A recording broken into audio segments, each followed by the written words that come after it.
खुशकिस्मती है कि अल्लाह रब्बुल इज़्ज़त ने हम सबको यहाँ पर 15 अगस्त यौम आज़ादी का 77वां दिन मनाने के लिए इकट्ठा फरमाया। वाकई में हम सब खुश नसीब हैं क्योंकि ऐसे देश में जिस देश को सोने की चिड़िया कहा जाता है, ऐसे देश में हम लोगों को अल्लाह ने पैदा किया। और हम जानते हैं कि हम कितने खुश नसीब हैं क्योंकि इस देश में सिर्फ एक मजहब के लोग नहीं हैं बल्कि हर मजहब के लोग इस हिंदुस्तान में बसे हुए हैं। बाकी सारे अगर दुनिया में जाकर आप बाकी देशों को देखेंगे तो जितने मजहब वाले जितने लोग हिंदुस्तान में मिलते हैं, किसी देश में आपको इतने मजहब वाले नहीं मिलेंगे। जितनी भाषाएं यहाँ पर बोली जाती हैं, जितने यहाँ पर ईद मनाए जाते हैं और जैसे जैसे जश्न मनाए जाते हैं, किसी भी देश में आपको नहीं मिलेंगे। इसको वही जानता है जिसने तारीख पढ़ी हो। और जो कौम अपनी तारीख नहीं जानती, अपना पिछला इतिहास नहीं जानती, वो कौम आगे कभी भी नहीं बढ़ सकती। आगे बढ़ना है तो अपनी तारीख को याद रखना पड़ेगा। हमारे पुरखों ने हमारे लिए क्या किया उसको याद रखना पड़ेगा। हमारे बुजुर्गों ने, हमारे उलमा ने, हमारे देश के जवानों ने क्या किया, हमें इसको याद रखना पड़ेगा। जैसे बुजुर्ग दोस्तों, एक घर के अंदर एक हेड होता है, उसके मातहत में उसका परिवार चलता है, जिसको बाप कहते हैं, कोई पति कहते हैं, कोई भाई कहते हैं। तो एक आदमी होता है जो पूरे खानदान को लेकर चलता है, एक घर को लेकर चलता है। उसी तरह बुजुर्ग दोस्तों, इस हिंदुस्तान को आजाद करने के लिए बहुत सारे लीडरों ने अपनी जान दे दी, अपनी कुर्बानियां दे दी।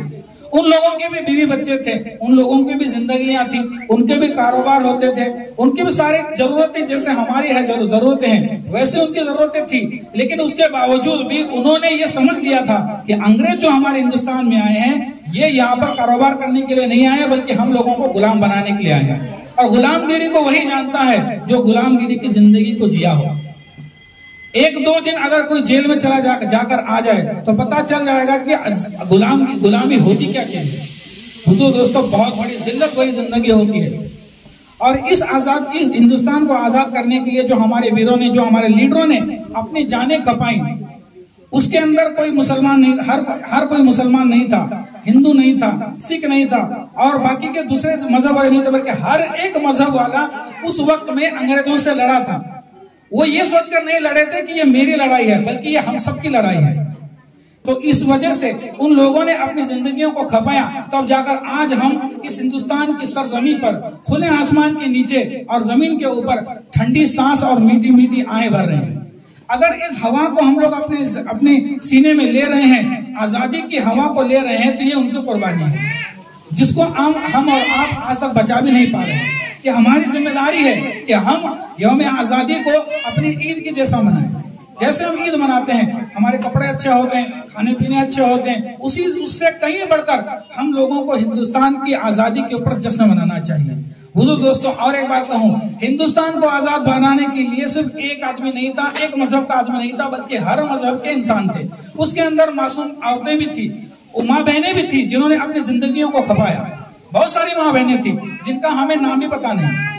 इसलिए दोस्तों, अपनी तारीख को याद रखना बहुत जरूरी है। और आजाद तो हिंदुस्तान हो गया, अब आजाद हिंदुस्तान होने के बाद भी दोस्तों, इस वक्त में हमारी सबसे बड़ी गुलामगिरी के अंदर फिर हम जकड़े हुए हैं। वो गुलामगिरी क्या है? जातवाद हो या फिर भ्रष्टाचार हो, इस चीज के अंदर हम लोग जकड़े हुए हैं। हम लोग अपने गलत आदतों की वजह से, गलत आदतों के हमें शिकार बने हुए हैं, उनके हम लोग गुलाम बने हुए हैं।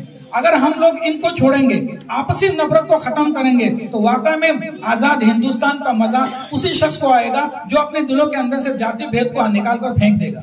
इसके लिए मेरी आपसे और सारे हिंदुस्तान के लोगों से अजीजाना गुजारिश है कि इस दुनिया में, यानी हिंदुस्तान में अगर जीना है तो सबसे पहले जातिवाद को खत्म करें और अपने पड़ोस में जो रहते हैं उनके साथ भाईचारे को निभाएं। एक दूसरे के सुख दुख में हाथ दें, एक दूसरे के ईदों में उनकी शिरकत करें और उनकी जरूरतों को अपना समझकर उनकी जरूरतों को पूरा करने की कोशिश करें। आज जो ये बच्चे आपके सामने बैठे हैं, इन बच्चों का हौसला अफजाई तब होगा। अब देखो, आप छोटे छोटे मासूम बच्चे हैं, कई दिनों की इनकी मेहनत है।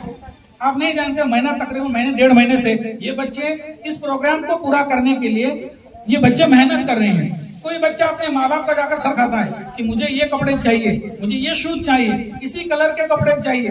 1 महीने से ये बच्चे ना रातों को सोते हैं, डर सोते हैं, ना सुबह में चैन से रहते हैं। जैसे उठते हैं पहली फुर्सत में इनका काम ये होता है कि मुझे क्या करना है, यौम आजादी के दिन मुझे क्या करना है, प्रोग्राम करना है। इनकी मेहनतों को आप तभी कीमत दे सकेंगे जब इनके प्रोग्राम में आएंगे।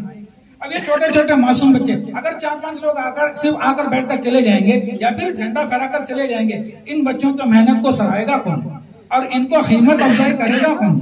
इसलिए बुजुर्ग दोस्तों, इन बच्चों के मासूम चेहरों को देखें, कितनी बड़ी मेहनत है। अब आप सुनेंगे अगर तकरीर को बच्चा आएगा तो उस तकरीर को पूरा करने के लिए वो कई दिन उसकी रिहर्सल करता है और उनके पीछे सबसे ज्यादा जो मेहनत होती है उनके उस्तादों की मेहनत होती है। ये उस्ताद भी बेचारे रात और दिन एक करते हैं। ये स्कूल का जो माहौल होता है, यहाँ देखो माँ बाप बच्चों को सिर्फ पैदा करते हैं, लेकिन उसे इंसान बनाने का जो काम करता है वो स्कूल और स्कूल के टीचर करते हैं।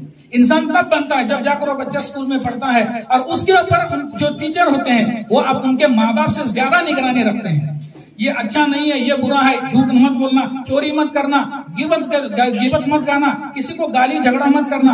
हर एक चीज को बताने वाले उसके उस्ताद होते हैं। क्योंकि माँ बाप क्या करते हैं, बाप सुबह में उठेगा 8-9 बजे अपना डब्बा लेकर काम पे चला जाएगा, माँ क्या करेगी, अपने कामों में लग जाती है। उसके बाद बच्चा पूरा दिन कहाँ रहेगा, स्कूल में होता है। अब स्कूल में उसकी परवरिश होती है और बच्चा बनने की ये जगह है। आज तक आपने जितने भी लीडर्स देखे, जितने भी लोग देखे, महात्मा गांधी हो, चाचा नेहरू हो, सुभाष चंद्र बोस हो और कोई भी हो, अब्दुल कलाम हो, जितने भी लोग होकर गए हैं, इनके पीछे स्कूलों की मेहनत बहुत ज्यादा है। ये स्कूलों में बने हुए हैं। अब्दुल कलाम ऐसे नहीं बने, वो जाकर स्कूल में पढ़े, उनके जो टीचरों ने उनके पर मेहनत की, तब जाकर हिंदुस्तान के रॉकेट बनाने वाले पहले आदमी बन गए। और आज भी कोई भी किसी भी मजहब का आदमी हो, उस मजहब के आदमी हो, वो अब्दुल कलाम जी का नाम लिए बगैर रहेगा नहीं, कोई भी नहीं रहेगा। इसलिए वो दोस्तों, आपसे अजीजाना गुजारिश है, जब भी स्कूलों में ऐसा फंक्शन हो, आपसे गुजारिश है कि उस फंक्शन में हाजिर होकर बच्चों की हिम्मत अफजाई करेंगे तो इंशाल्लाह हमारे बच्चे भी कल को आगे चलकर हमारे लिए लीडर बनेंगे। कौम तब बनेगी जब कौम को बनाने वाले सीधे रहेंगे, कौम को बनाने वाले उनको सपोर्ट करेंगे। अगर कौम बनाना है तो हमारे लिए जरूरी है कि हम पहले हमारे जो इतिहास है, हमारा जो पिछला इतिहास है, उसको जानना जरूरी है। इसके लिए दोस्तों और एक बार मैं आपको मुबारकबाद देते हुए कि ये हमारा आजाद हिंदुस्तान आज 77वां गणतंत्र दिन मना रहा है, आजादी का यौम आजादी मना रहा है। आप सबको खुशामदीद हो, आप सबको खुशखबरी हो और इसी तरह आइंदा भी इंशाल्लाह हम सब मिलकर आने वाला जो भी हमारा फंक्शन होगा उस फंक्शन में हम हिस्सा लेंगे और इसको धूमधाम से मनाएंगे। ये कहकर मैं अपनी बात को खत्म करता हूँ। यहाँ पर आकर मुझे बात करने के आपने वक्त दिया, इसके लिए आप और तमाम हजरात का और हमारे अध्यक्ष साहब का और बाकी मेहमान का मैं तहे दिल से शुक्रगुजार हूँ। अल्हम्दुलिल्लाह रब्बिल आलमीन। अस्सलाम वालेकुम।